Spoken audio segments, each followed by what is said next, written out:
Welcome to this special episode of Frequency Matters, the RF and Microwave Update series. I'm Eric Hyam, and I'm talking with Eric Olson of Mini-Circuits. Eric is the Global Market Manager for Mini-Circuits, where he leads the company's marketing strategy for the aerospace and defense and satellite businesses.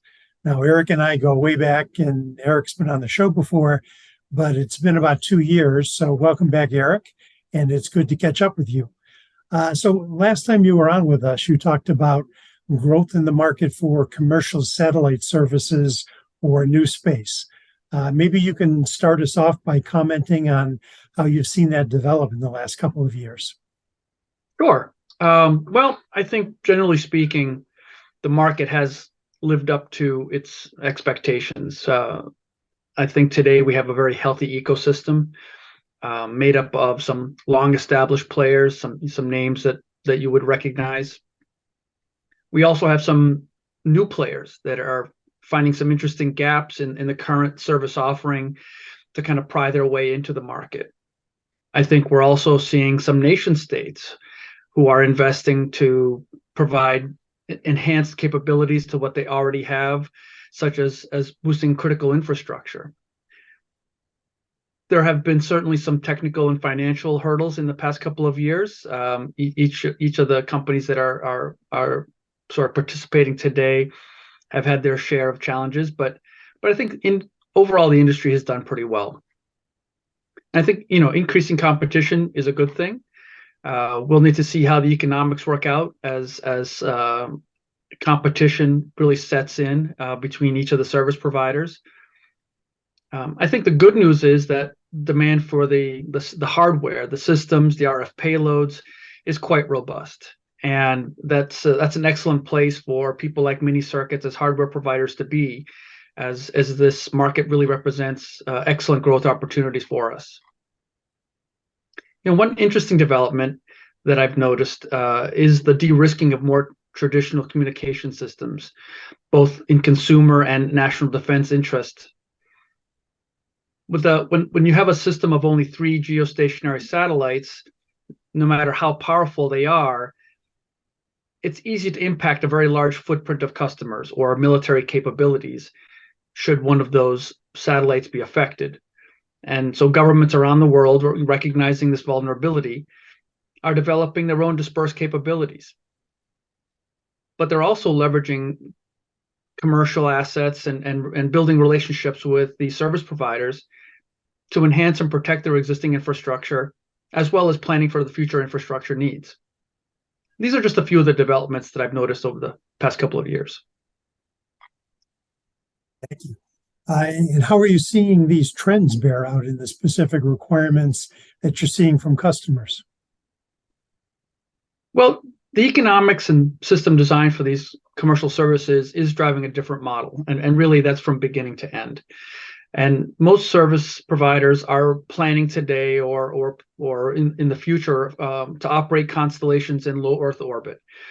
And this really has the biggest impact on the requirements, the technical requirements, due primarily to the lower environmental stress of these systems, but also due to some of the other costs that are borne out in these low Earth orbit systems, just again by virtue of more simplified deployments. Mission lifetimes are generally shorter, though not exclusively for this class of services. But that lower mission time or shorter mission time is also reducing the environmental stress. The result is that system designers can now use more commercial grade components with little or no component level qualification requirements above commercial off the shelf. There is, of course, higher qualification being done at the subsystem or even at the system level, but the nature of these low Earth orbit systems is giving designers more flexibility to choose some of these commercial off-the-shelf products. For the operators of the more traditional geo satellites, the need for long life, high reliability really is the key requirement for all the electronics. These are very capable, large payloads with expected long lifetimes, and so the need for reliability is critical. And although cost pressures are increasing, as they always are, the need for mission lifetimes and the reliability over that mission lifetime means, more traditional, higher qualification standards for the electronics. Great, thank you. And what's Mini-Circuits doing to respond to these new customer needs? Well, Mini-Circuits has always had a flexible approach to supporting our space payload customers. Although the industry relies on many of the same established standards and requirements, our experience has borne out that really there's no two customers and no two systems that we've worked with that apply those standards and requirements in the same way. And ultimately, that just comes down to the mission set. The mission is the driving force, and that has a huge impact on what is required ultimately at the component level. So for Mini-Circuits, and in recognizing this need to be sensitive to the mission and to the uniqueness of each customer, has tried to be as flexible as possible to meet those requirements. And we have developed a standard set of technology-specific process flows, which are based on these industry standards. And where those standards were lacking or not available, we have developed a process flow based on customers' feedback and their needs and understanding the mission sets.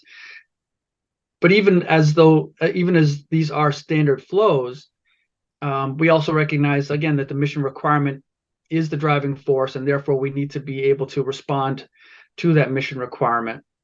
And our process has been developed to be as easily modifiable as possible to meet these unique needs. And as we've seen the industry adopt less demanding requirements, as I mentioned earlier, we've also adapted our processes, again, to be as flexible as possible. Most recently, we have created a separate PEM-specific process flow to help address those systems where the customers are looking for really a pure COTS solution with minimal, if any, qualification requirement. With many new entrants into the market, one of the things that we've seen is that they don't all have that depth of corporate knowledge and breadth of corporate knowledge and heritage of some of the established players. And while this is often seen as a positive attribute, in that they are not burdened with the old ways and old perspectives and old frames of reference, it also means that they may not always have the full understanding of how the requirements ultimately affect the operating conditions and the qualification requirements down to that end product. So while we have a standard process and standard way of working with our customers, we find that one of the key things that Mini-Circuits brings to the table is that we work very closely with them to make sure that there is a good match between the requirements and the testing that's being asked and the qualification schedule that's being asked. So to make sure that they're not getting overly qualified or, worst case, underqualified product. And again, the key here is matching capability to the mission set to guarantee that mission success. Interesting, and all good insights there. Obviously, this has been and will continue to be a very exciting and fast-moving segment of the market. What other drivers do you see influencing the development of the space and satellite industry looking ahead to the next few years?